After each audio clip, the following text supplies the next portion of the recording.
TV조선 취재 기자들이 전하는 뉴스의 중심, 보도본부 한나인, 저는 신효섭입니다. 오늘의 핫 키워드부터 알아보겠습니다.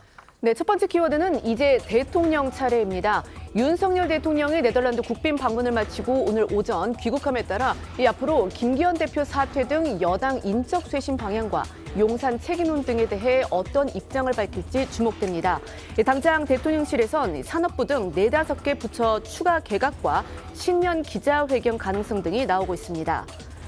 두 번째 키워드는 간접 대화입니다. 이재명 민주당 대표가 어제 새로 임명된 이관섭 대통령실 정책실장과 한호섭 정무수석의 예방을 받고 대통령 거부권 행사를 자제해 줄 것을 요청했습니다. 대통령실 실장급의 이 대표 면담은 처음인데요. 윤 대통령은 이관섭 실장을 통해 제1야당 대표도 엄청난 경문이 건강 잘 챙기시라는 메시지를 전했습니다. 다음 키워드는 초전박살입니다. 어제 민주당 의원총회에서 이낙연 신당을 두고 친명계와 비명계 간 갑론을박이 벌어졌습니다. 친명계에선 신당은 초전박살해야 한다는 강성 발언이 나왔고, 비명계에선 이재명 대표 사퇴와 통합비대위 출범을 주장한 것으로 전해졌습니다. 다음 키워드는 명예회복대 셀프특혜입니다. 민주당이 어제 국회 정무위에서 4.19와 5.18을 제외한 다른 민주화 운동 과정에서 피해본 이들을 유공자로 지정하는 내용의 민주유공자 예우법을 강행 처리했습니다. 국민의힘은 유공자 명단과 공적이 공개되지 않아서 검증이 어렵기 때문에 가짜 유공자 양산법이 될 거라며 반대했습니다. 네, 다음 키워드는 고도비만 병사입니다. 국방부가 변역 판정 신체 검사 규칙안을 바꿔서 고도비만이나 체중 미달에 해당돼도 현역 입대 판정을 내리기로 했습니다. 국방부는 청년 인구 감소에 따라 병역 자원이 부족해진 게 이번 규칙 개정의 한 원인이라고 밝혔는데, 앞으로는 키 174cm일 경우 몸무게가 121.1kg을 넘어야 현역 판정을 받지 않습니다. 다음 키워드는 첫 동파 경계입니다. 봄을 연상케 할 정도로 온화했던 날씨가 이번 주말 강추위로 돌변할 것으로 예보되면서 서울시는 오늘 17일 오전 9시를 기점으로 이번 겨울 첫 수도 계량기 동파 경계 단계를 발령했습니다. 기상청에 따르면 17일 아침 서울 기온은 영하 11도까지 떨어질 걸로 예상됩니다. 첫 번째 이슈로 가보겠습니다. 영상부터 확인하시죠.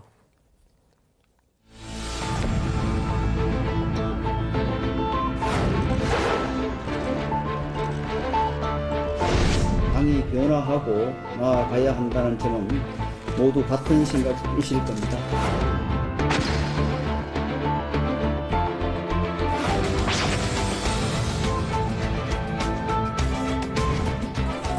원희룡 장관 비대위원장이 지금 거론되고 있는데 전체적으로 여론을 수렴하고 있고 여러 가지 평가들을 듣고 있습니다. 내각에 계신 분이 더 오시려면 바로 사퇴를 하고 오셔야 되는데 그건 좀 물리적으로 시간이 없지 않나.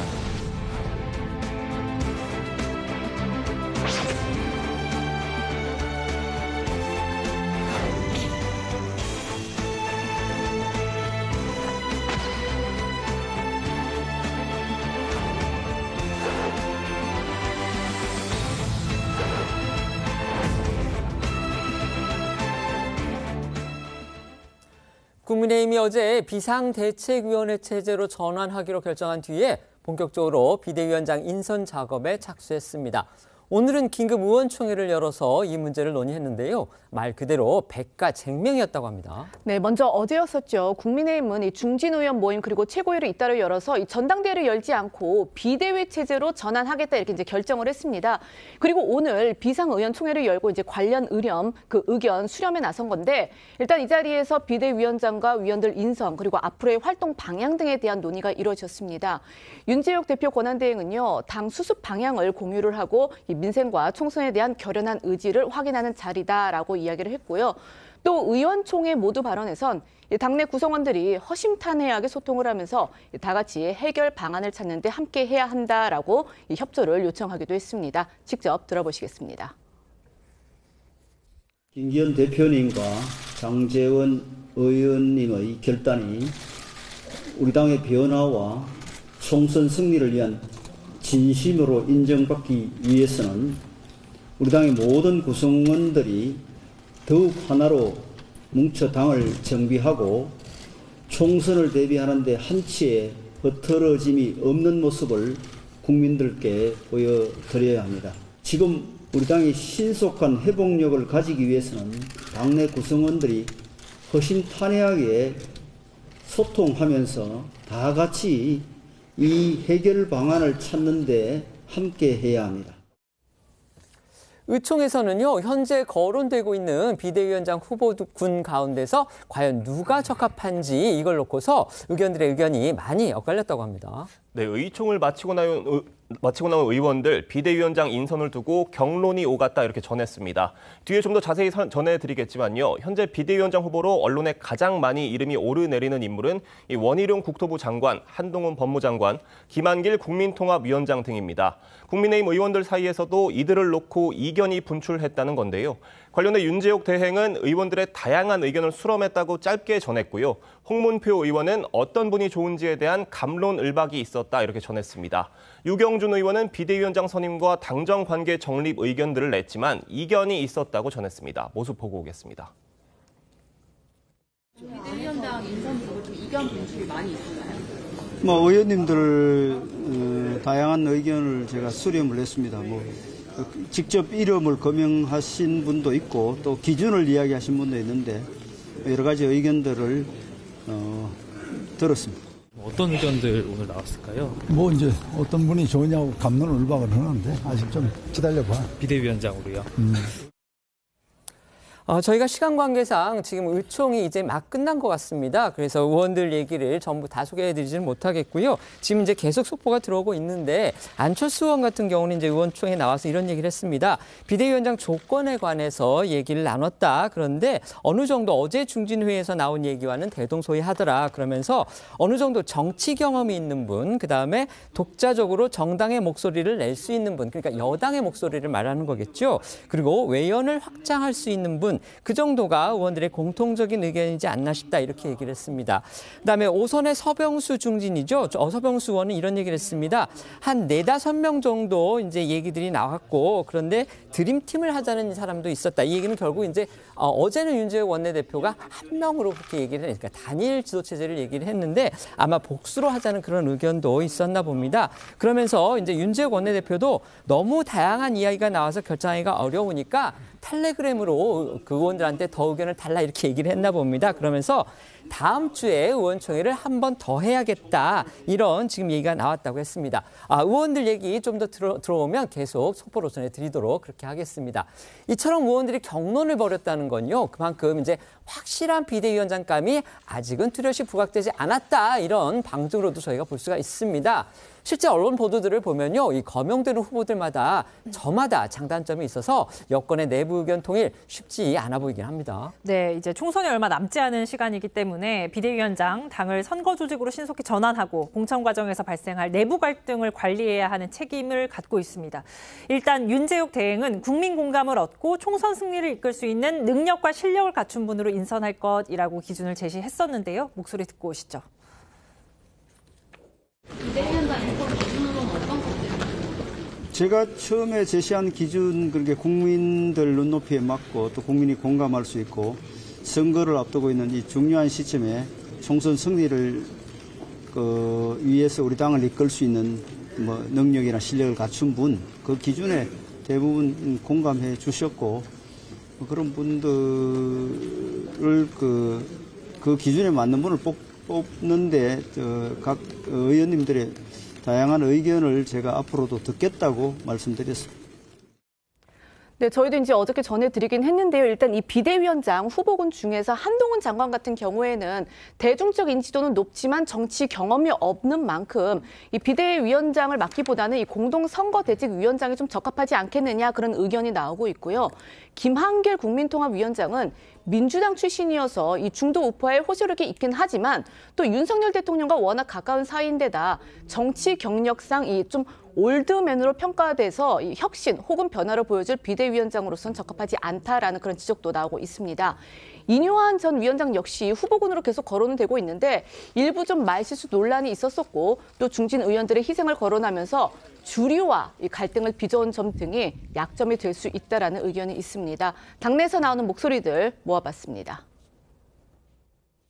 인효한 혁신이도 이번에 어느 정도 검증이 된 것 같아요. 사실 저는 인효한 많이 좀 밀었는데, 왜냐하면 혁신 이미지가 제일 강하기 때문에 이뇨한 비대위원장이 되면 저 당은 확실히 바뀌는구나. 사실 지금 보면 이뇨한의 매직이 다 통한 거잖아요. 한동훈 당연히 선대위원장. 지금 뭐 우리 보수정 대권 후보 1위고 가장 국민들한테 사랑 많이 받고 있기 때문에 전국을 뛰어다녀야 됩니다. 저는 한 장관은 아니라고 생각합니다. 한 장관은 아직은 정치 경험이 훌륭하고 이미지도 좋고 나름대로는 보수에서 소구력이 있지만 비대위원장은 가오마담 자리가 아니라고 생각합니다. 설마 그 김한길 위원장이 오시지는 않을 거다라고 저는 믿고 싶고, 정말 이런 단어 써도 되는지 모르겠는데 아사리판 되는 겁니다. 이거 진짜로 총선에 대해서 당이 감이 없는 거라고 좀 생각을 하고요. 그리고 지지층에 대해서도 등에다가 칼 꽂는 일입니다. 지금 의원들의 얘기가 계속 이제 이렇게 저희 언론 용어로 말하자면 풀이 되고 있습니다. 그러니까 이제 공개가 되고 있는데, 하태경 의원 같은 경우는 이런 얘기를 했습니다.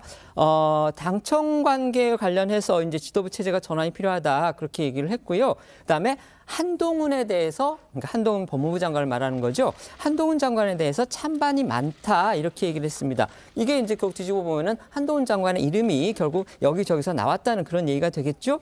이용호 의원 같은 경우는요, 이 한동훈, 원희룡 말고 다른 인물이 혹시 거론이 되느냐, 이렇게 기자들이 묻으니까 김한길 같은 분을 생각하고 얘기한 분도 꽤 많았어요. 지금 이렇게 얘기를 했다고 하고요. 그다음에 이용호 의원 같은 경우는 어쨌든 당정 관계의 정립이나 이런 얘기 많이 했고, 특히 수도권 승리를 위해서 중도 외연 확장을 해야 한다는 의견이 상당수 있었다. 그리고 일부에서는 당의 미래를 위해서 한동훈 같은 분을 모셔야 한다, 이런 얘기도 상당수 많았다. 또 이렇게 얘기를 전했습니다. 결국 이제 얘기를 종합해 보면 결국 한동훈 장관의 이름이 여기저기서 나온 거, 이거 분명해 보이고, 그다음에 원희룡 장관의 이름도 일부에서 나왔다고 하고요. 마찬가지로 김한길 통합위원장 얘기도 역시 나왔다고 합니다. 말씀드린 것처럼 지금 후보 중에 한 사람인 원희룡 국토부 장관, 어제 오늘 언론과 만나서 이 비대위원장 인상과 관련해서 자신의 생각을 또 밝혔습니다. 네, 원희룡 장관도 후보로 거론되고 있는데, 이 많은 정치 경험과 사무총장, 당 지도부 등을 모두 경험해본 건 장점으로 꼽히지만 윤 정부 출신 장관이란 점이 부담이란 주장도 있습니다. 이 수평적인 당정 관계에 맞지 않는다는 건데요. 관련해 원 장관은 어제 공개 일정을 마친 뒤 기자들에게 비대위원장 가능성에 대한 질문을 받았는데, 이에 대해 현재 제가 드릴 수 있는 말씀은 변화가 절박하다는 것, 이렇게 답을 했고요. 오늘도 비대위장 제안을 받는다면 어떻게 할 것인가라는 기자들의 질문에 대해서 드릴 말씀 없다면서도 저를 희생하는 역할까지 포함해서 무엇이든지 해야 한다는 책임감을 갖고 있다고 했습니다. 비대위원장의 조건으로 심각하게 거론되는 것 중에 하나, 지금 의원총회를 마치고 나오는 의원들도 이 얘기를 했습니다. 바로 수직적인 당정 관계, 그러니까 용산 대통령실과 여당의 관계를 말하는 거죠. 그거를 수평적으로 바꿔야 한다, 이겁니다.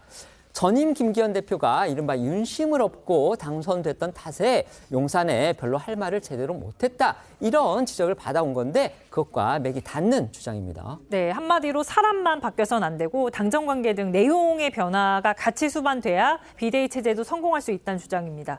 비대위원장 후보로 역시 이름이 나오는 나경원 전 의원도 어제 당정관계 재정립 같은 것이 전제돼야 비대위 구성이라든지 당 지도체제 확립에 훨씬 효과적일 것이라고 했는데요.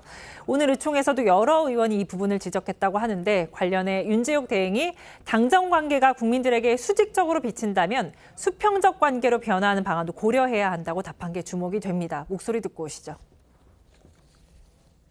여권의 정치 작동의 시스템의 변화가 좀 있어야지 그 비대위원장도 활동할 수 있지 않을까, 이런 생각을 합니다. 당정관계의 재정립 같은 것이 좀 전제되어야지 이번 비대위를 구성을 하든지 앞으로 당의 지도체제를 확립하는 데 있어서 훨씬 효과적이지 않을까, 이런 생각을 해봅니다. 실제적으로는 수직 관계라기보다는 소통이 원활하고 또 일방적으로 의사 전달이 되고 그런 상황은 아닌데, 국민들 눈에 그렇게 비춰진다면 그런 부분들도 고려를 해야 된다고 생각을 합니다. 비대위원장 인선과 함께 여권 인적 쇄신론의 또 다른 핵심 관심사, 바로 주류 또는 중진들의 추가적인 희생 결단입니다. 그렇죠. 이 불출마 흐름이 이어질지 그 여부인데, 이 가장 주목받는 그룹 바로 이 원조 친윤 의원들입니다. 권성동, 윤한홍, 이철규 의원이 대표적으로 관심에 초점이 되고 있는데요. 일단 당내에서는 이 김장 연대에 이은 용태 흐름이 계속될 것이다라는 전망이 나오고는 있습니다. 윤희석 선임 대변인은요, 한 라디오 인터뷰를 통해서 어느 분을 콕 집어서 이야기할 수는 없다면서도 충분히 그 흐름을 이어갈 수 있는 움직임, 그렇게 인식될 수 있는 움직임은 분명히 있을 것이다라고 내다봤습니다. 들어보시겠습니다. 지도부, 또 중진, 영남 중진, 소위 말하는 윤핵관 의원들의 불출마 선언, 험지 출마 선언 이어질 거로 보십니까? 예, 저는 이어질 거라고 봅니다. 어느 분을 뭐 꼭 집어서 얘기할 수는 없고 충분히 그 흐름을 이어갈 수 있다는 움직임, 그렇게 인식될 수 있는 움직임은 분명히 있을 거라고 저는 봐요. 그런데 이 논란과 관련해서요, 이른바 윤핵관이라고 불리는 권력 실세들하고 누구보다 치열하게 다퉈온 분이죠. 바로 이준석 전 대표인데 이른바 이 윤핵관 감별사 같은 그런 발언을 해서 또 눈길을 끌었습니다. 네, 어제 한 라디오에 나온 이준석 전 대표가 권성동 의원을 비윤핵관으로 판정을 한 건데요. 권 의원은 대통령에게 바른 말 하다가 이미 윤핵관이 아니다 이렇게 말을 한 겁니다. 그러면서 권 의원에 대해 다른 윤핵관들이 영예를 누릴 때 누린 게 없다 이렇게도 얘기를 했는데요. 실제 여권 일각에선 권 의원이 지난 전당대회에서 김장연대가 승리한 것 등을 계기로 권력 핵심에서 좀 멀어졌다는 의견도 나옵니다. 하지만 다른 쪽에서는 권 의원이 어떻든 현 정부 출범의 1등 공신이고 여당이 처한 위기에 책임이 전혀 없다고 보긴 어렵기 때문에 어떤 형태로든 거취 표명을 해야 할 것이라는 의견도 나오고 있습니다. 여권 희생론, 이제 더 나아가 인적 쇄신의 불씨를 되살린 어떻게 보면 좀 1등 공신격이 됐습니다. 장제원 의원이 오늘 자신의 지역구인 부산에서 마지막 의정 보고회를 연다고 합니다. 네, 장 의원은 어제 SNS를 통해서 사상구청 강당에서 저의 마지막 의정 보고회를 가지려고 한다라면서 부족하지만 사상구 그리고 사상구민을 사랑했고 사상구민께 제 진심을 담아서 감사한 마음을 전하려고 한다면서 하늘같이 베풀어 주신 사랑과 은혜 결코 잊지 않고 평생을 살면서 보답하겠다라고 했습니다. 장 의원은 이에 앞서 어제 부산 적십자회관에서 열린 부산 포럼에도 참석을 했는데 이 자리에선 윤 정부가 성공하고 내년 총선에서 국민의힘이 승리한다면 칠흑 같은 터널에서 나오지 못해도 만족하겠다 이렇게 말했습니다. 장 의원 목소리 듣고 오시죠. 존경하는 사상구민 여러분, 감사했습니다. 평생 살면서 하늘 같은 은혜 갚겠습니다. 또 한 번 백의종군의 길을 갑니다. 이번엔 제가 가지고 있는 마지막 공직인 국회의원직입니다. 윤석열 정부의 성공보다 절박한 것이 어디 있겠습니까? 총선 승리가 윤석열 정부 성공의 최소한의 조건입니다. 그래서 제가 가진 마지막을 내어놓습니다. 부족하지만 저를 밟고 총선 승리를 통해 윤석열 정부를 성공시켜 주시길 부탁드립니다. 아까 제가 서병수 의원이 의원총회를 마치고 나오면서 한 얘기를 전해드렸는데 좀 더 다시 한번 말씀을 드릴게요. 이게 정확한 얘기가 다시 들어왔습니다. 그러니까 한동훈 장관 이야기, 그러니까 비대위원장 후보로 얘기한 사람이 너댓 명이 되고 그다음에 원희룡 장관 얘기를 한 사람이 한두 명이 되고 그다음에 드림팀을 하자는 사람도 있었다. 이게 정확한 워딩이었는데 제가 아까 조금 불분명하게 말씀을 드린 것 같아서 정확하게 말씀을 드리겠습니다. 어쨌든 지금 의원총회를 놓고 봐도 어쨌든 의원들 사이에서도 이렇게 의견이 좀 엇갈리는 듯합니다. 결국 한 사람으로 모아지지는 않고 있기 때문에 그만큼 지금 여권의 속내가 좀 복잡하다 이렇게 볼 수도 있을 것 같은데요. 자, 지금 이 비대위원장 후보들 놓고서 돌아가는 이런 흐름 어떻게 평가하십니까? 글쎄요, 지금 얘기 나오는 뭐 4명 가운데 1명을 꼭 선택해야 되는 건 아니죠. 사지선다로 할 필요는 없는 것 같고. 그렇습니다. 그렇습니다. 국민의힘 내부에서도 그 4사람보다는 좀 더 폭넓게 열어놓고 이른바 시험이라면 주관식 시험으로 해야 된다고 생각이 드는데 지금 말씀하신 대로 아마 한동훈 장관 얘기가 제일 많이 나오는 것 같아요. 유튜브 같은 걸 봐도 이른바 보수층 유튜브를 봐도 아마 한동훈 장관 얘기를 하는데 희망사항인 것 같아요. 그러나 저는 제 의견을 얘기하라면 객관적으로 처음 얘기한다면 결론적으로 한동훈 장관은 안 된다. 이렇게 얘기를 하고 싶습니다. 그 이유를 먼저 좀 말씀드리면 조금 있으면 이제 기다리면 황금알을 낳는 거위가 될 수 있는데 당장 돈이 급하다고 지금 아직 크지 않은 거위를 팔아버리는 격이라고 그렇게 생각이 됩니다. 지금 비가 오는데요. 여성분들 잘 아시죠? 뭐 유머로서 명품백과 이른바 짝퉁백을 구분하는 그런 얘기 하지 않습니까? 진짜 명품백을 든 사람이면 갑자기 비가 쏟아지면 어떻게 한다는 얘기입니까? 품으로 안아서 백을 보호하죠. 근데 짝퉁백을 든 사람은 어떻게 합니까? 그걸 이어서 자기를 보호합니다. 백을 비맞히고. 한동훈 장관이 명품백 갔다면 보호해야죠. 보호만 하면 안 되고 어딘데 듭니까? 파티 갈 때 들어야 되는 거죠. 몇 천만 원짜리 백이라면. 그러니까 지금은 보호해야 될 시기지 당장 그걸 가지고 비대위원장 하면 안 된다 생각이 되고요. 객관적으로도 지금 현재 장관직 수행하고 있지 않습니까? 개각 명단에도 포함이 안 됐었고. 그런데 지금 한동훈 장관을 갑자기 사퇴시켜서 그렇게 한다? 그리고 지금 이미 개각 명단에 포함된 사람들도 아직 장관직을 수행하고 있잖아요. 후임이 인사청문회를 통과해서 임명될 때 같이 교대하는 그 모양새를 해야 되는데 갑자기 차관 대행에 맡기고 법무장관 그만두고 나와서 비대위원장 한다? 이거는 국민들에게도 예의가 아니고 명분도 없습니다. 거기서부터 상처가 날 것이고요. 지금 비대위원장이 할 일은 온갖 욕망이 분출하는 지금 최악의 시기 아닙니까? 그때가 현재가 공천까지. 자기 정치 생명을 건 그런 다툼이 일어나는데 거기서 어떤 갈등을 조정합니까? 안 됩니다. 멱살 잡히고 뒤통수 치고 하는 사람이 많을 것이고요. 알겠습니다. 네. 네. 한 장관이 이제 가장 유력하게 이름이 많이 나왔다고 하니까 우리 교수님께서 한 장관을 중점적으로 해주신 것 같고요. 아까 이제 명품백, 가짜백 그거는 어디까지나 비유로 저희가 예를 든 거라 저희가 그렇게 이해를 하겠습니다. 말씀해 주십시오. 네, 윤석열 정권 들어선 지 20개월 됐는데 7차례에 걸쳐서 대표 체제가 바뀌었대요. 비대위랑 권한대행 다 포함해가지고.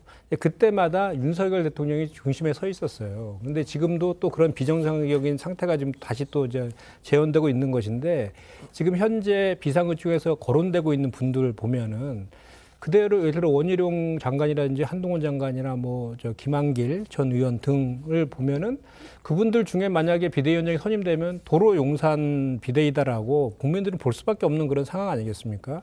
그래서 저는 이번에 그 핵심은 윤석열 대통령이 바뀌는 거 아닙니까? 그동안 국민들은 다 알고 계시잖아요. 이제 국정 기조를 변화하고 인적 쇄신해야 되고. 그건 저희가 또 나중에 다뤄볼 겁니다. 네. 그런 각종 윤석열 대통령 처가에 대한 의혹들에 대해 해소도 안 되고 이런 문제들에 대해서 바꾸지 않고 비대위원장 당의 간판만 바꾼다 해서 이 근본적인 문제가 해결되지 않거든요. 그래서 저는 거기에 핵심이 있다고 보고 만약 그럼에도 불구하고 내년도가 이제 총선 심판론으로 국정 심판론으로 치러질 총선인데 정정당당하게 윤석열 대통령이 기조 바꾸지 않고 앞으로 이제 더 국정 운영을 잘해서 그걸 회복할 수 있다라는 자신감이 있다라면 저는 차라리 자꾸 제2의 제3의 사람들을 내세워서 제2의 김기현 사태를 재발시킬 게 아니라 그냥 한동훈 장관을 딱 대표를 간판도 내세워서 국민들에게 정면 승부하는 모습을 보이는 것도 알겠습니다. 차라리 지금 상황에서는 한 방법이겠다 이런 생각도 해봤습니다. 네. 김기현 전 대표의 전격 사퇴로 국민의힘의 혼란 상황이 이어질지 아니면 쇄신의 반전 계기를 마련할지 정치권 이목 지금 쏠려 있는데요. 누구보다도 주목되는 인물은 사실은 윤석열 대통령입니다. 네덜란드 국빈 방문 마치고서 오늘 오전에 귀국했는데요. 당 상황에 대해서 어떤 메시지를 낼지 또 대통령 자신은 어떤 쇄신의 용단으로 당의 인적 혁신에 응답할지 주목이 되는 겁니다. 네, 오늘 오전 귀국한 윤 대통령 이제는 내치에 집중을 해야 하는 시기인데 국내에는 무거운 정치 현안들이 산적한 상황입니다. 특히 이제 시급한 과제는 말씀하신 것처럼 김기현 전 대표 사태로 어떻게 보면 재편이 불가피해진 국민의힘 재정비 문제인데요.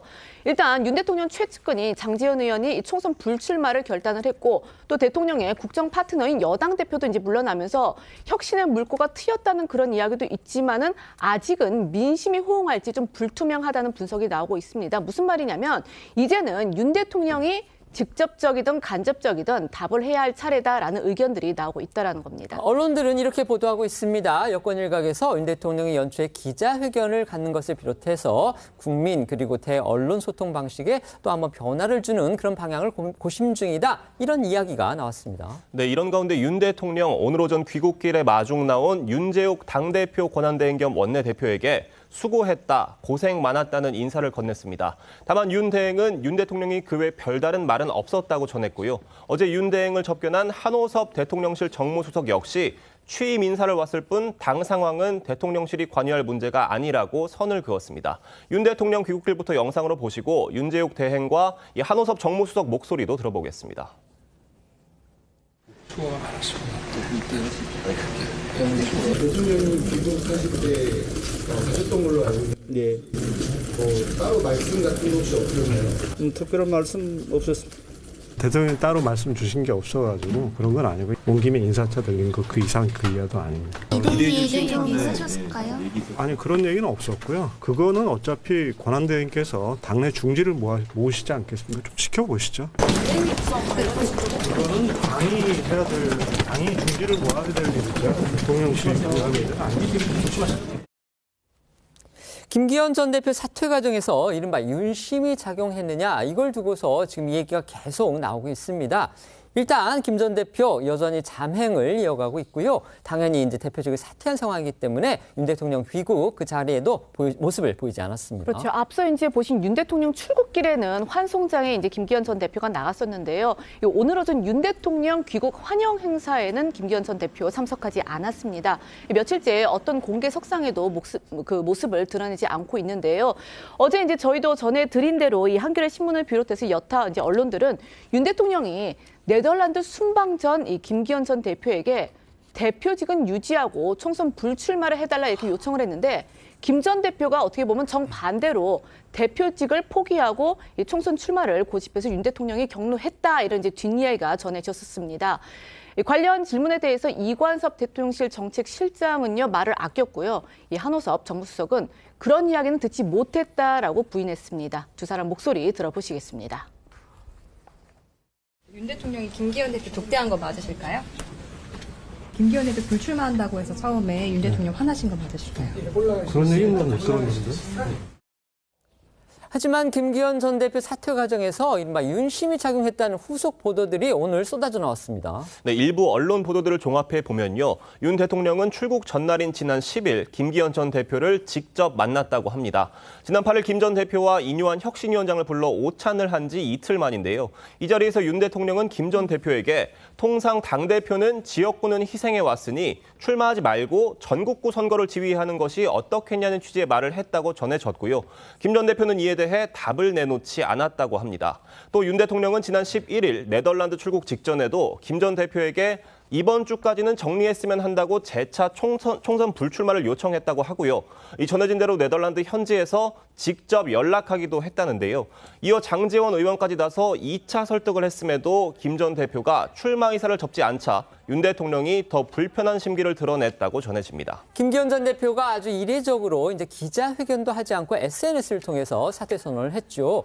그리고 사퇴 직전에 이준석 전 대표를 만난 것 역시도 김 전 대표가 이른바 윤심을 잘못 읽은 결과다 이런 시각도 있습니다. 네, 일부 언론 보도를 보면 김기현 전 대표가 사퇴문 발표 전에 윤 대통령과 각을 세우고 있는 이준석 전 대표와 민주당을 탈당한 이상민 의원을 각각 만난 건 정치적 외연 확장을 꾀해서 이를 토대로 대통령실과 자신의 거취에 관해 조율을 하려던 것이었다는 전언이 나왔다고 합니다. 하지만 이런 상황을 네덜란드에서 전해들은 윤 대통령은 더 크게 불만을 드러냈다고 전해졌고요. 이에 김 전 대표가 공식적인 기자회견 없이 급히 SNS를 통해서 사퇴를 발표했다는 겁니다. 관련해서 그동안 김기현 전 대표를 향해서 희생을 촉구해왔던 하태경 의원은요. 오늘 한 라디오 인터뷰를 통해서 사퇴 발표 직전 이준석 전 대표를 만난 이 김 전 대표가 솔직히 이해가 안 된다면서 강하게 비판을 했는데요. 들어보시겠습니다. 김기현 대표 정신세계는 제가 솔직히 이해가 안 되고요. 사퇴 발표를 했으면 정상적인 사람은 그날 오전에는 사퇴를 결심해야 되는 거 아닙니까? 그러면 더 이상 당대표가 아닌 거잖아요. 더 이상 당대표가 아닌 건데 그러면 또 당대표로서 누구를 설득을 하고 왔다? 아니, 왔다 갔다 했다는 거죠. 대통령의 생각은 저는 그런 것 같아요. 혁신위를 좀 존중해 줬으면 좋겠다. 그리고 김기현 대표 체제는 어떻게 보면 용산에서 만들어준 거잖아요. 대통령의 입장에서는 가급적 같이 가고 싶었을 것 같습니다. 그 과정에서 김기현 대표 머릿속에서는 좀 개인이 먼저였지 않나. 나는 끝까지 살아야 된다. 반면에 이준석 전 대표는요, 오늘 한 라디오 인터뷰에서 김 전 대표가 자신을 만났을 때만 해도 사퇴를 결심하지는 않았을 것이다라고 주장을 했습니다. 그리고 앞서서 SNS를 통해서 김 전 대표에게 그동안 고생했다고 공개적으로 감사 인사 한마디 남긴 사람이 없다면서 싹수가 없다고 비판을 하기도 했는데요. 이 전 대표 목소리도 들어보시겠습니다. 저도 그게 김기현 대표의 마지막 일정일 거란 몰랐고 김기현 대표도 몰랐을 거예요. 당 대표로서 탈당을 하는 사람에게 대해서 만류하는 이런 역할을 하셨고 그러니까 이게 모임이 공개로 됐을 때 외부로 노출됐을 때 나는 내 할 일 한 거다라는 말씀 하시려고 했던 것 같아요. 예, 지난 강서보궐선거에서 그게 뭐 김기현 대표를 때리려고 국민들이 그 심판한 거겠습니까? 아니죠. 만약에 진짜 대통령께서 이 의미를 받아들이지 못하고 계속 간다면은 곤장을 치겠죠, 국민들이. 김기현 전 대표 대표직을 내려놓으면서도 어제도 저희가 말씀드렸지만 이 총선에 나서느냐 이 부분에 대해서는 구체적인 언급을 하지 않았습니다. 여전히 총선 출마 의지를 갖고 있다 이런 얘기가 많지만 과연 현실적으로 출마는 가능할지 이것도 관심입니다. 네, 정치권 일각에선 김기현 전 대표가 지역구인 울산 남구을 출마는 사수하지 않겠냐 이런 관측이 나오는데요. 이럴 경우 현재까지 국민의힘 내부에서 김 전 대표와 공천 경쟁을 벌일 마땅한 후보군이 없는 상태고요. 해당 지역구에서만 사선을 지낸 탄탄한 입지가 작용한 것으로 풀이됩니다. 다만 공천 과정에서 배제될 가능성도 있는데요. 김 전 대표가 울산 내 험지에 출마를 선언하는 방안도 거론되고 있습니다. 울산 안에서는 이제 기업 노동자들이 많기 때문에요. 결코 여당한테 쉬운 지역이다 이런 얘기는 나오지 않고 있는 거 이게 현실이라는 거 말씀을 드리겠습니다. 자, 윤석열 대통령이 이 국민의힘의 인적 쇄신 이런 부분에 대해서 이제는 답을 내놔야 한다. 윤 대통령도 뭔가 변해야 한다. 지금 이런 얘기들이 많습니다. 어떻게 생각하십니까? 많은 언론들이 오보를 낸 게 아니라면 지금 윤 대통령이 그 당무에 깊숙이 개입하고 있는 거 아니겠습니까? 지금 김기현 대표 체제를 와해시키는데도 직접 관여하셨다는 얘기고, 저는 당무 개입 자체를 비판할 건 아니라고 생각합니다.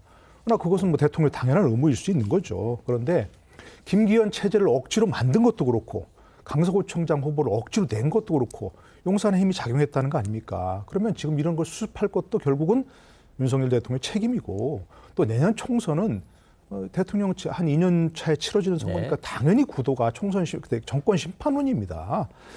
그러면 대통령이 정말로 사람들이 보기에 너무나 바뀌었다, 완전히 바뀌었다 할 정도로 바뀌어야 되는 것이고, 장제원 의원의 말처럼 나를 밟고 총선 승리하라 할 정도까지 돼야 되는 거죠. 그러니까 저는 이번 교육하시면서 기자회견부터 하시면 좋을 것 같아요. 가서 어떤 성과가 있었는지, 그리고 앞으로 어떤 여러 가지 질문이 나왔을 때 거기에 대해 진솔하게 답변하고, 그런 것이 대통령의 특권이자 의무 아닙니까? 특권은 대통령이 기자회견하면 모든 신문들이 언론 방송에서 일면으로 첫 번째 소식으로 받을 수밖에 없잖아요. 그게 특권이고, 의무는 이런 것들 국정에 대해서 국민들에게 보고하는 게 대통령의 의무입니다. 그것부터 시작하시면 저는 대통령이 바뀌었구나 하고 국민들이 피부로 느낄 거라고 생각합니다. 알겠습니다. 지금 언론 보도를 통해서 나온 내용을 보면은 윤석열 대통령이 김기현 대표에게 불출마를 요청을 했고, 또 순방 전에도 또 얘기를 했고, 순방 중에도 전화로 이렇게 불출마를 되게 얘기를 했는데도 불구하고 듣지 않자 이제 사퇴로 기결됐다 이렇게 이제 나오고 있거든요. 이것이 사실이라면 그 장제원 의원의 불출마 선언이라든지 김기현 대표의 사퇴는 윤석열 대통령의 심각한 당무 개입, 공천 개입 확인되는 그런 내용이거든요. 이거는 과거에 박근혜 전 대통령이 그거로 인해서 그걸 수사했던 검사가 윤석열 대통령이었고, 실제로 그 실형을 선고받은 그런 사례도 있어서 이것이 사실이라면 대단히 심각하다는 문제를 말씀드릴 수 있고. 그때 혐의는 좀 다르지 않습니까? 그때는 돈을 들여서 청와대에서 여론조사를 하고 이제 이런 내용이기 때문에 어쨌든 정당법 누구를 이제 하라고 빼라고 이런 내용이니까 조금 성격이 다를 것 같은데. 큰 틀에서 정당법상의 자유방해죄에 해당된다 해서 그렇게 된 거라서 큰 틀에서는 당무개입, 공천개입과는 같은 괴를 하는 거죠. 그런데 이제 어쨌든 간에 지금 김기현 대표가 사퇴하면서 출마에 대해서는 아직 얘기는 안 했지만 출마 가능성이 열려 있지 않습니까? 그런데 지금 이것이 만약에 그 김기현 대표가 출마를 강행한다고 하면 영남 중진들의 불출마를 통해서 뭔가 혁신의 모습을 보이려고 했던 그 구상의 차질이 대단히 있는 것이고, 또 영남권의 그 균열의 씨앗이 될 수도 있거든요. 그렇기 때문에 그럼에도 불구하고 또 그러면 그런 것들을 감안해서 출마를 허용해 준다라고 하면 국민의 눈높이에 봤을 때는 이게 혁신하지 않는다라고 비춰질 수밖에 없는 거고, 총선은 결국 구도가 대단히 중요한데 그런 측면에서의 또 국민의힘에서는 또 그게 악재로 작용할 수 있기 때문에 윤석열 대통령이나 국민의힘에서 그 고민의 깊이가 대단히 깊어질 것이라는 생각이 듭니다. 네. 잠깐만요. 이 여당과 죄송합니다. 저희가 지금 시간이 좀 부족해서요. 네. 여당과의 쇄신 경쟁에서 또다시 기선을 뺏겼다는 평가를 받고 있는 민주당이요. 집안 싸움으로 연일 시끄럽습니다. 선거제를 논의하기 위해 연 어제 의원총회에서는 이 선거제 결론은 내리지도 못하고 오히려 이낙연 전 대표의 신당 창당을 두고서 지금 주류 그리고 비주류 간에 정말 막말에 가까운 설전이 오갔다고 합니다. 그러니까 말씀하신 것처럼 어제 의총이 당초에는 이 비례대표 선거구제 논의를 위해서 소집이 됐지만 이게 시작하자마자 이낙연 전 대표를 향해서 사쿠라, 즉 변절자 체제라고 비난한 이 김민석 의원의 발언이 도마 위에 올랐습니다. 이어서 의원들 간에 거센 공방이 오가면서 격론이 벌어졌는데요. 먼저 논란이 된 이 김민석 의원의 발언부터 들어보시겠습니다. 정치인 이낙연의 정체성이 뭔가가 궁금해지는 저는 엄중한 자기 혼선이라고 봅니다. 힘을 모아야 할 시기에 그에 대해 집중하지 않고 오히려 당내 문제에 돌린다거나 또는 정확하게 이 시대의 과제가 뭔지 명확하게 하지 못하는 그게 전형적인 사쿠라 노선이죠. 이낙연 신당론은 결국 윤석열 검찰 독재의 공작 정치에 놀아나고 협력하는 사이비 야당, 즉 사쿠라 노선이 될 것입니다. 어제 의총에서 김민석 의원을 직격하며 경론에 불씨를 당긴 사람은 내년 총선 불출마를 선언한 비명계 초선 오영환 의원입니다. 가장 먼저 발언에 나선 오 의원은 김 의원을 겨냥해 수박을 넘어 사쿠라 등의 언어로 소수 의견을 비난하는 것이 시급하냐, 혐오와 막말을 일삼는 강성 지지자들과 다른 점이 무엇이냐고 작심 발언을 쏟아냈습니다. 그러니까 김민석 의원이 또 격분해가지고 직접 마이크를 잡고 반박했다고 합니다. 네, 김민석 의원은 직접 발언대로 나가서 자신의 사쿠라 발언이 불가피했다고 해명하면서 이 당을 깨는 행위에 대해선 초전 박살을 내야 한다고 했습니다. 또 신당을 옹호할 거면 다 나가라는 취지로 말해서 비주류를 자극했다고도 합니다. 초전 박살, 이거 참 정당 의총에서 이렇게까지 험한 말이 나오는 수가 있는 건지 또 이건 좀 생각해볼 문제가 아닌가 싶은데요. 이렇게 김민석 의원이 워낙 수위 높게 이런 발언을 하니까요. 의원들이 자제하라 이렇게 요구했을 정도라고 합니다. 네, 김민석 의원의 발언 도중에 의원석에서는 너무 심한 것 아니냐 이런 항의와 함께 야유까지 나온 것으로 전해졌습니다. 같은 운동권 출신 86세대 김한정 의원은 공개 발언에서 사쿠라 발언은 선을 넘었다는 취지로 얘기를 하면서 통합 노력을 끝까지 해야 한다 이렇게 말했습니다. 비명계 윤영찬 의원은 오늘 한 라디오 방송에서 이 같은 어제 의총 장면에 대해서 다른 사람도 아니고 과거 탈당 이력이 있던 김 의원이 이런 얘기를 하면 설득력이 있겠냐고 했는데요. 목소리 듣고 오시죠. 일단은 김민석 의원이 나서서는 안 되는 얘기입니다. 정말 다른 분들이 이야기를 했다면 그건 뭐 모르겠습니다만 본인이 이미 과거에 그런 행동, 이미 그때 모든 것들을 다 보여주셨거든요. 그런 분이 이런 얘기를 하면 과연 그것이 어느 정도の설득력을 가질까. 본인이 한번 생각을 해주셨으면 좋겠어요. 저는 좀 안타깝습니다. 그리고 그렇게 극단적인 발언을 하기 전에 어찌 보면 민주당에서 시작해서 민주당에서 모든 정치 인생을 걸어왔던 분이 신당까지 생각하게 되었는가라는 그 배경을 본인도 고민을 해야죠.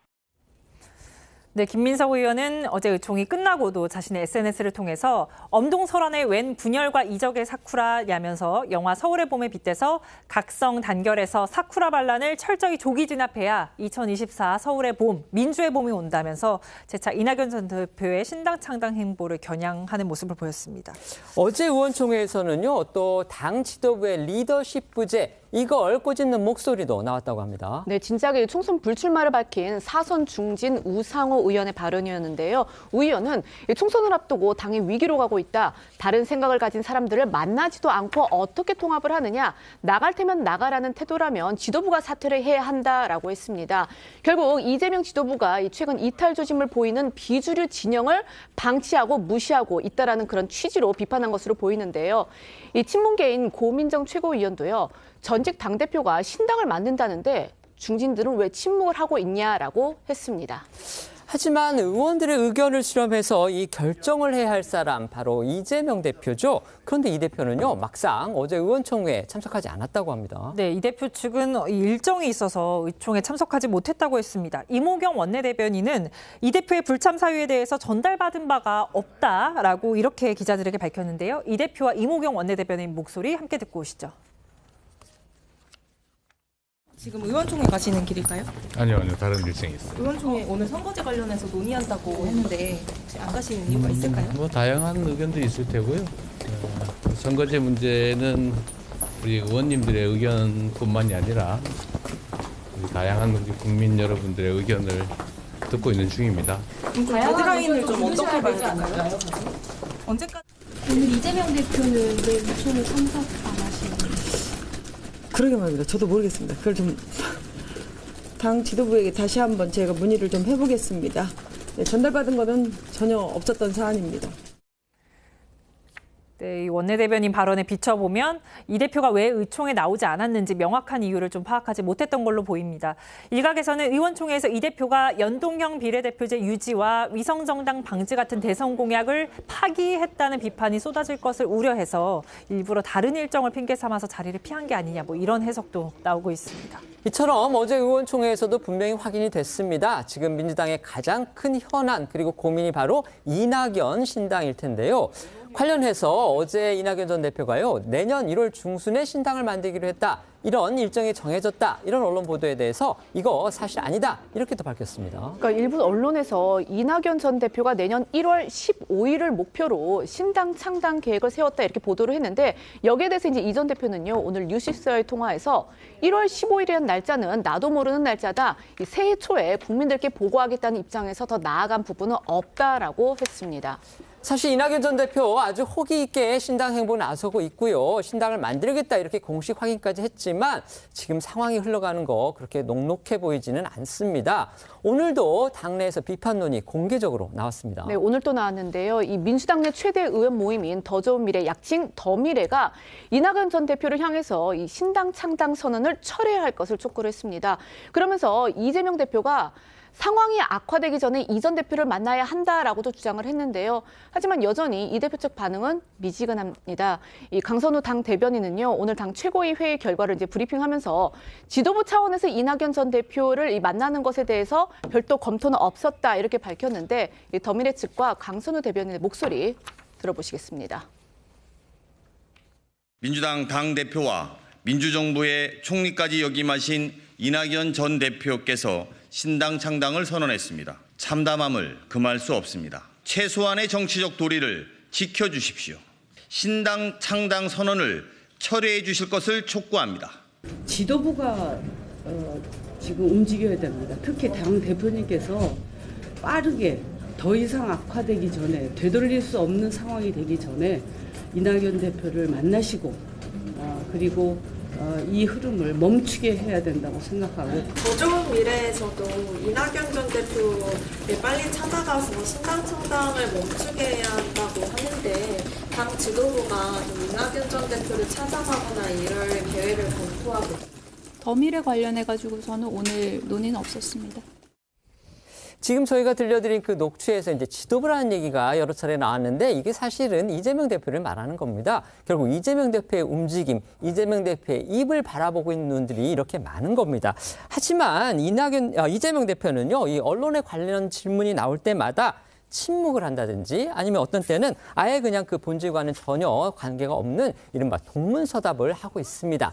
한 언론이요, 이 같은 이 대표의 아주 특이한 화법에 대해서 또 정리를 해봤습니다. 네, 이재명 대표는 취재진이 던지는 곤란한 질문에 질문과는 전혀 관련 없는 동문서답 화법으로 대응하거나 이 침묵으로 일관하는 모습을 보여주고 있습니다. 대표적인 예를 몇 가지 들면요. 그제 장제원 의원의 불출마로 국민의힘 내부에서 불거진 용퇴론에 대해 이 민주당의 입장을 묻자 전세 사기 피해에 대한 내용으로 답변을 했고요. 이낙연 전 대표와 김부겸 전 총리와의 만남에 대해서는 내년 총선에서 단합과 혁신을 통해 반드시 이겨야 한다는 우회적인 답변을 내놨습니다. 영상으로 보고 오시죠. 지금 장제원 의원 불출마로 국민의힘 내부에서 이제 용퇴론이 불거지고 있는데 혹시 민주당은 좀 어떻게 대응하실 예정인지 비슷하게. 전세 사기 피해가 전국적으로 계속 늘어나고 있기 때문에 정부가 재정 부담을 좀 감수하는 그런 대책에 협조해 주시기 바랍니다. 18일 이낙연 전 대표와 김부겸 총리 만나시는데 어떤 말씀하는 예정이세요? 네, 우리 당은 내년 총선에서 단합과 혁신을 통해서 반드시 이겨야 합니다. 어제 민주당 의원총회 이제 선거구제 개편을 위해서 논의하기 위해서 이제 마련된 그런 자리였는데 정작 이렇게 판을 열어놓으니까 이낙연 신당론을 갖고서 아주 주류와 비주류 의원들 간에 격론이 벌어졌고요. 초전박살 같은 험한 말까지 나왔습니다. 그런데 막상 이 최종 결정권을 갖고 있는 이재명 대표는 그 자리에 나타나지 않았다고 합니다. 이 상황은 어떻게 봐야 됩니까? 정확한 사정은 저도 좀 확인해 봐야 되겠고요. 일단 우리 민주당 상황하고 여당의 상황은 약간 좀 틀린 것 같아요. 그러니까 지금 국민의힘은 이제 비대위 체제로 전환한다라고 하는데 그것은 그 국민의힘에서 이제 국정 기조라든지 뭐 이런 당내의 그런 상황들 때문에 총선 승리를 위해서 그런 불가피한 선택들을 하는 것인데 그 민주당 같은 경우에는 지금 핵심이 총선에서 승리하기 위해서는 당 지도부의 교체라든지 이런 것보다는 오히려 당을 통합과 단결시키는 게 저는 핵심적인 내용이라고 보거든요. 그런데 그런 통합과 단결을 명분으로 얘기하고 있으면서 당내에 이제 쓴소리를 하고 있는 분이 이낙연 전 대표님하고 원칙과 상식 등의 이제 의원들이잖아요. 그런데 그래서 이런 문제들과 관련해서는 당 안에서 문제 해결을 위해서 당 지도부도 노력해야 되지만 그런 주장들을 하시는 분들도 큰 틀에서 작은 차이를 극복하는 그런 노력들을 같이 병행해서 해야 되는데 그냥 이재명 당대표를 사퇴라는 식으로 계속 이렇게 압박하는 방식으로의 접근들은 우리 당을 위해서 큰 도움이 되지 않는다라고 저는 생각을 하고 이낙연 전 대표가 신당을 창당하시겠다고 이제 방송에서 말씀을 하셔서 그것에 대해서 이제 당 안에서는 대단히 이제 후폭풍이 일고 있는 것인데 누가 봐도 이낙연 전 대표는 민주당을 떠나서는 생각할 수 없는 정치인 아닙니까? 뭐 다들 아시겠지만 뭐 당대표뿐만 아니라 뭐 총리도 하셨고 도지사에 뭐 사선 의원까지 다 하신 분이어서 그리고 또 세력화를 이제 호남과 수도권에서 하시겠다고 하는데 호남에서도 이 신당 창당에서 전혀 지금 호응을 못 얻고 있거든요. 예. 뭐 반대하는 의원들이 계셨죠. 예, 도당위원장이라든지 뭐 이낙연 전 대표랑 같이 했던 현직 의원들도 다 반대 의사를 표명하고 있는 그런 상황이라서 그것보다는 총선 승리에서 당 안에서 좀 문제 해결을 위해서 노력하는 모습들을 갔으면 좋겠다는 생각입니다. 네. 뭐 이낙연 신당 또 이른바 혁신계 움직임 그런 것들은 증상일 뿐이고요. 그 기본적인 병의 원인을 봐야죠. 한마디로 결론부터 말씀드리면 민주당의 이재명 사당화죠. 그야말로. 지금 뭐 행정부는 윤석열 정부가 들어섰지만 의회 권력은 민주당이 있잖아요. 더구나 최고거대 야당 아무거나 할 수 있는 그런 상황 아닙니까? 그런데 지금 뭘 하고 있습니까? 그 민주당이 지금 김대중 정신, 노무현 정신에서 그런 얘기를 입각해서 지금 하고 있나요? 완전히 이재명 대표 방탄을 위해서밖에 일을 못하고 있잖아요. 그에 대한 반발로 그에 대해서 문제의식을 가진 사람들이 얘기하는 게 이재명 이낙연 신당이고 혁신계 움직임입니다. 그냥 이것은 정말로 한 걸음도 나가지 못하고 있는 이유, 이재명 사당화를 극복하지 못하면 이런 것들은 계속 이게 나올 수밖에 없는 거죠. 네. 어제는 이재명 대표와 대통령실 참모들의 만남도 있었습니다. 이관섭 신임 대통령실 정책실장 그리고 한호섭 정무수석이 이 취임 인사차 이 대표를 예방한 건데요. 현 정부에서 대통령실의 실장급 그러니까 장관급 참모가 이 공식 석상을 제외하고 따로 이재명 대표와 만난 거 이번이 처음이라고 합니다. 그래서 더욱 주목이 됐습니다. 네, 어제 오전 이재명 민주당 대표는요. 국회 집무실로 찾아온 이관섭 신임 대통령실 정책실장과 이 한호섭 정무수석을 만났습니다. 말씀하신 것처럼 이 실장과 이 한 수석은 대통령실 참모진 개편 후에 약간의 상견례 차원에서 국회를 예방한 건데 여당보다 야당을 먼저 찾았습니다. 그리고 두 사람 모두 보시는 것처럼 푸른색 넥타이를 한 모습이었습니다. 이 대표 역시 환한 미소로 두 사람을 맞이를 했고요. 서로 뭐 안부와 덕담을 주고받으면서 화기애애한 분위기를 이어가는 듯 보였습니다. 하지만 이내 양측에서는 이 뼈 있는 말들이 오갔고 또 예산안과 거부권을 둘러싸고는 약간의 신경전도 벌어졌습니다. 영상으로 보시겠습니다.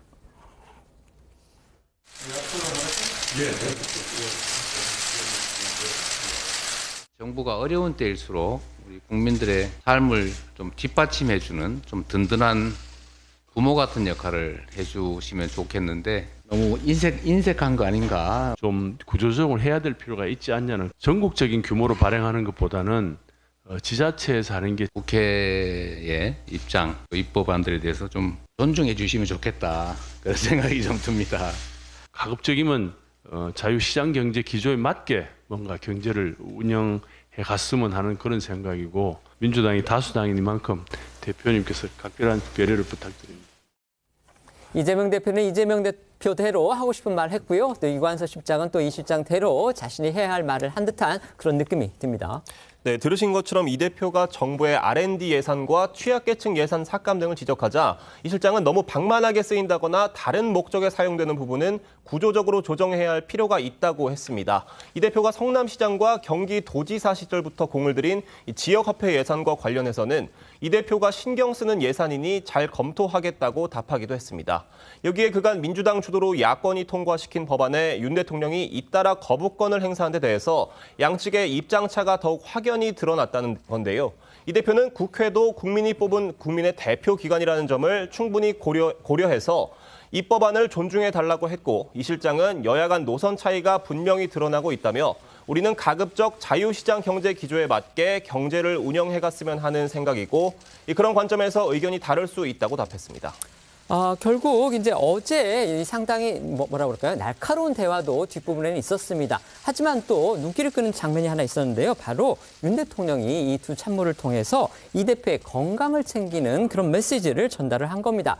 이게 뭐 어떻게 보면 의례적인 걸로 보일 수도 있습니다. 하지만 지금 대통령과 제1야당 대표가 전혀 공식 대화가 없는 상황이기 때문에 이렇게 짧은 순간의 장면이라고 해도 눈길을 끄는 겁니다. 네, 지난주 한호섭 정무수석이 윤 대통령에게 이 대표를 만나러 간다는 이야기를 했고 그러자 윤 대통령이 대통령도 경무지만 제1야당 대표도 엄청난 경무라면서 이 대표에게 건강을 잘 챙겼으면 좋겠다는 말을 전해달라고 했다는 겁니다. 한 수석은 이런 윤 대통령의 말을 접견 초반 공개적으로 전했고요. 이후 비공개로 전환된 접견에서는 이 대표도 윤 대통령의 건강에 대해서 안부를 물은 것으로 전해집니다. 그런데 총 35분간의 어제 회동에서 민주당이 요구해온 영수회담은 의제로 오르지 않은 것으로 알려졌습니다. 한 수석과 민주당 권칠승 대변인 목소리 준비했습니다. 제가 대통령께 이제 그 다음 주에 대표님 뵈러 간다라고 말씀하시니까 대통령께서 그런 말씀을 하시더라고요. 대통령도 경무지만 제1야당 대표도 엄청난 경무다. 건강 잘 챙겼으면 한다. 이런 말씀 꼭 전해달라고. 대표께서 대통령의 건강에 대해서 안부를 물으셨고 또 대통령께서도 안부를 물으셨다는 이야기 있었고요. 나머지는 다 덕담과 관련된 이야기들이고요.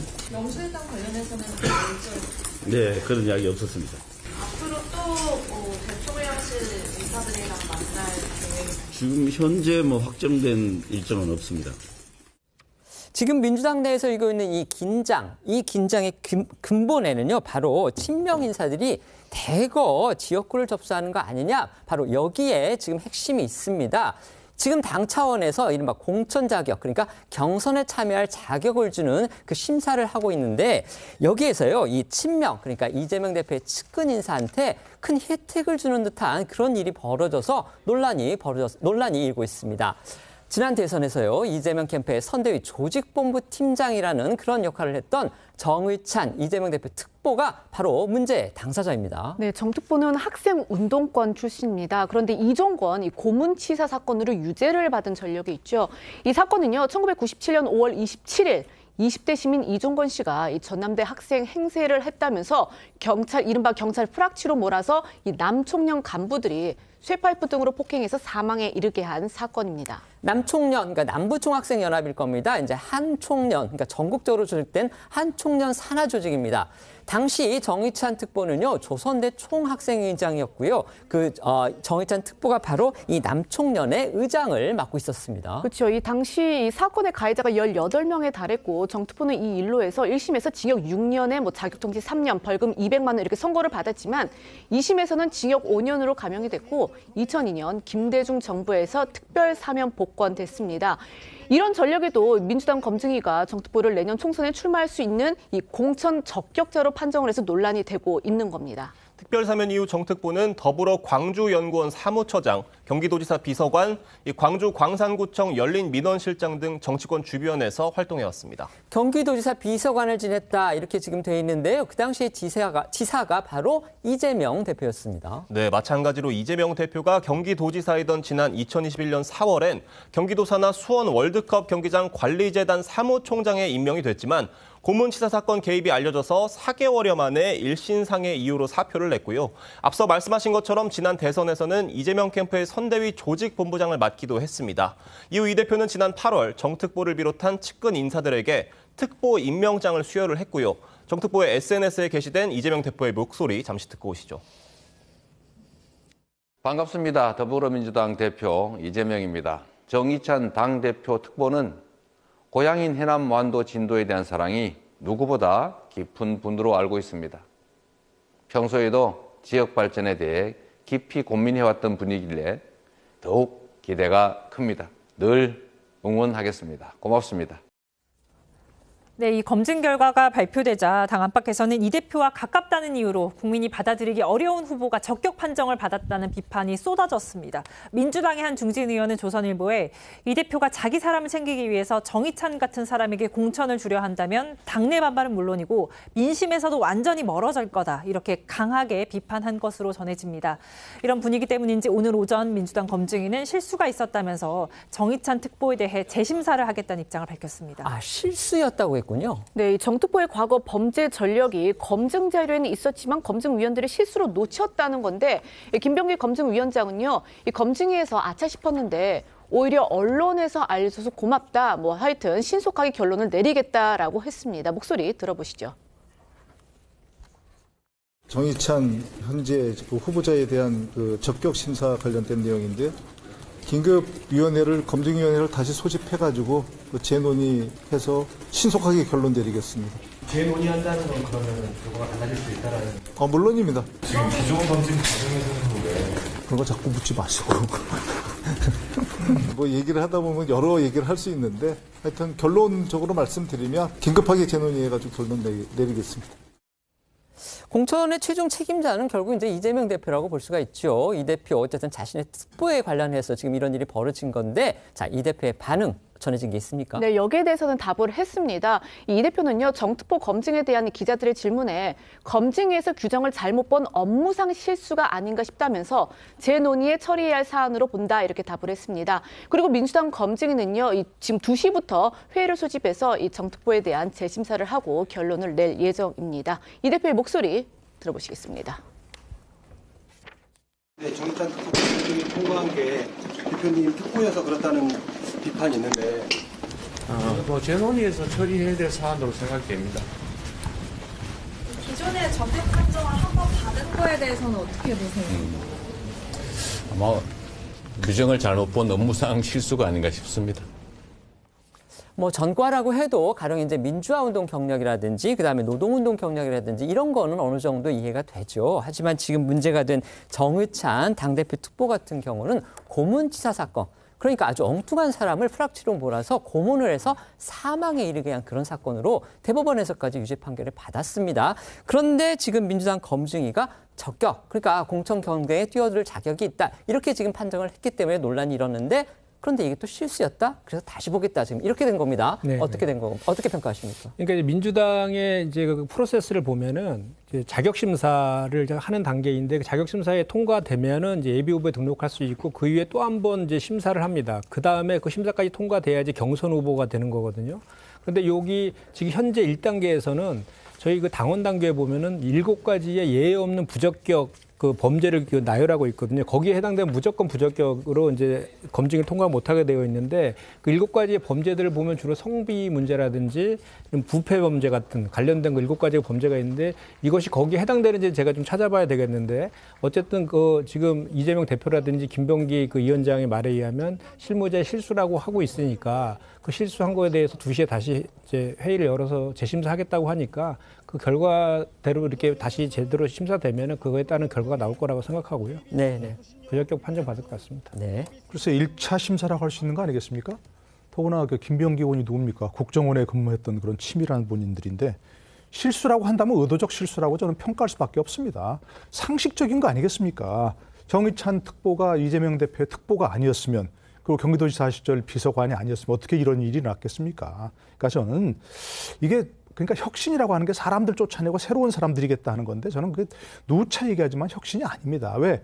더 잘못 좋지 않은 사람들이 들어오는 통로로 좀 이용되고 있지 않습니까? 여든 야든 마찬가지고요. 그렇기 때문에 이런 거는 실수라고 하기보다는 그냥 의도적 실수였다 이렇게 생각이 됩니다. 언론이 지적하지 않았으면 조금만 더 반박을 하면은 253개 지역구에 정말 수백 명의 그 후보들 검증서류를 내고 있고요. 또 재심 절차도 있어서 그렇게 그냥 실수로 알겠습니다. 네. 지금부터는 어쩌다 이런 일이 코너로 이어가겠습니다.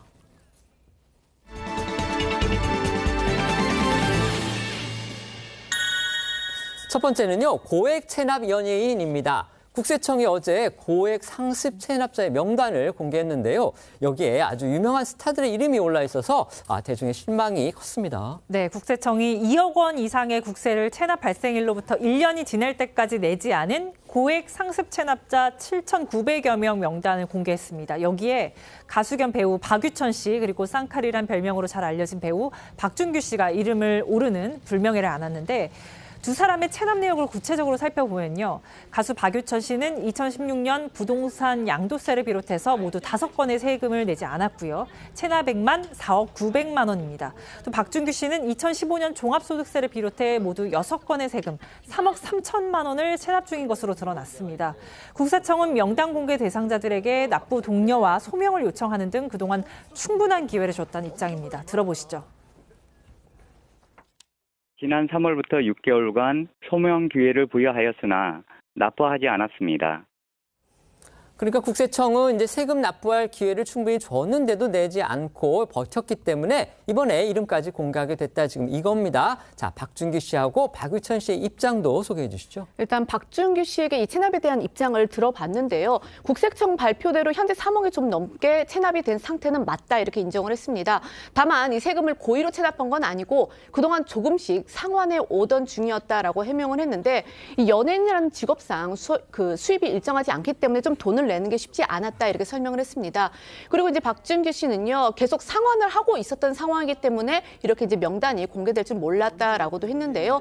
앞으로 성실히 갚아 나갈 계획이고 자신은 조금씩 이 상환을 해오던 중이었기 때문에 탓은 절대 아니다 이렇게 강조를 했습니다. 한편 박유천 씨는 지난 2019년에도 양도소득세 등을 내지 않아 보유하고 있던 30억대 아파트가 공매에 넘어갔던 적이 있어서 이번 체납 소식에 관심이 집중됐는데요. 박유천 씨는 현재 소속사와도 계약 문제로 분쟁 중이라서 아직 체납과 관련해 공식적인 표명은 없는 상태입니다. 하지만 대신 한국경제 보도를 통해서 앞서 열애설이 나왔던 태국 재력가 여성과의 결별설이 전해지면서 눈길을 끌었습니다.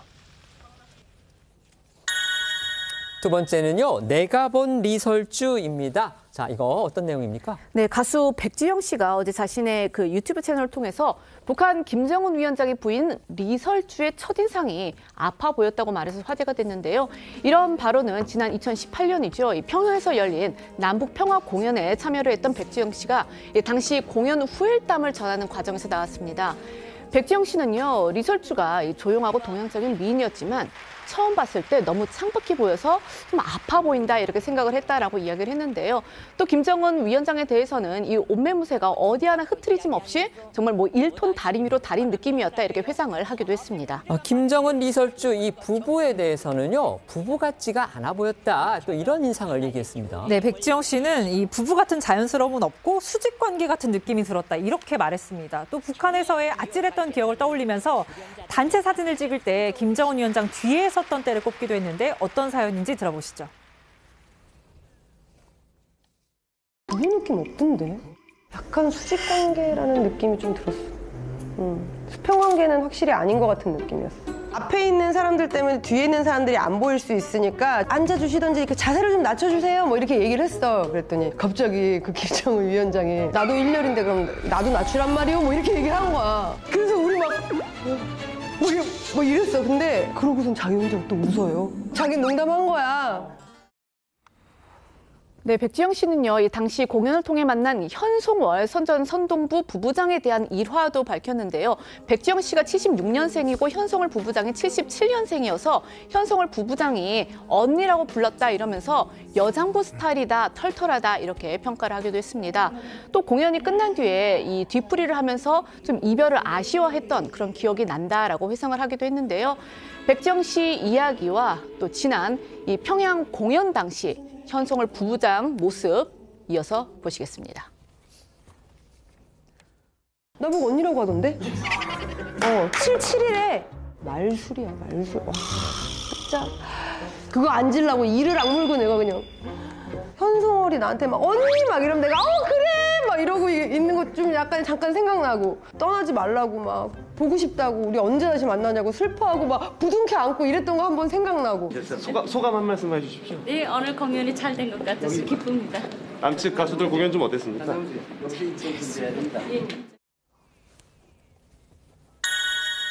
세 번째는요, 회장님 먹방 감사입니다. 이재용 삼성전자 회장의 얼굴이 보입니다. 내용 소개해 주시죠. 네, 이재용 회장을 비롯한 이 재계 총수들이 지난 6일에 이 윤 대통령과 함께 이 부산 깡통시장의 한 어묵집에서 이른바 이 분식 먹방을 선보였었는데, 당시 이재용 회장은요, 어묵 국물을 달라고 먼저 요청을 하는가 하면 뭐 국물을 시원하게 이제 마신 뒤에 좋다 이렇게 말하는 모습이 포착이 되면서 좀 화제가 되기도 했었습니다. 그런데요, 이 이재용 회장이 다녀간 바로 그 어묵집이 그야말로 대박이 났다라는 소식입니다.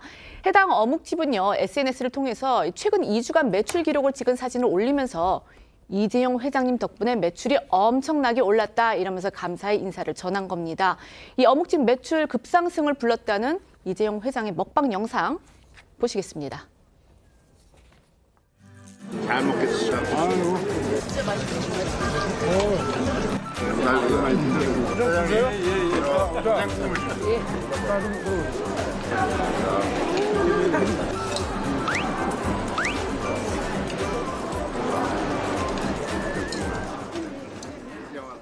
매출이 얼마나 늘어서 저렇게 어묵집에서 감사 인사까지 한 겁니까? 어묵집에서 공개한 매출 기록을 보면요. 고만고만한 매출을 보이던 그래프가 11일부터 급등한 걸 확인할 수 있는데요. 어묵집 대표는 조선닷컴과의 통화에서 이재용 회장 등이 먹고 간 어묵 세트가 많이 팔려서 매출이 평상시 대비 5배 이상 늘었다고 전했습니다. 매장에도 기존에 비해 손님이 많이 오고 택배 배송도 많이 늘었다는 겁니다.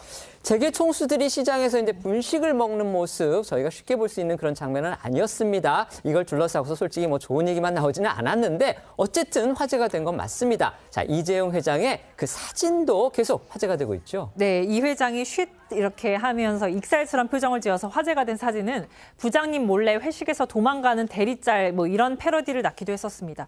최근 당시 상황이 더 구체적으로 찍힌 영상이 공개되기도 했는데 당시 시민들이 이 회장을 보자 이재용을 외치면서 마치 선거 유세를 방불케 하는 분위기가 조성되니까 이 회장이 손가락을 입에 갖다 대면서 쉿하는 동작을 취하면서 너무 소란스러워지는 것을 경계하는 그런 모습이었다고 합니다. 저희는 1분 뒤에 다시 돌아오겠습니다. 오늘 준비한 소식은 여기까지입니다. 저희는 다음 주 월요일 오후 1시에 더 핫한 소식으로 찾아뵙겠습니다. 시청해 주셔서 고맙습니다.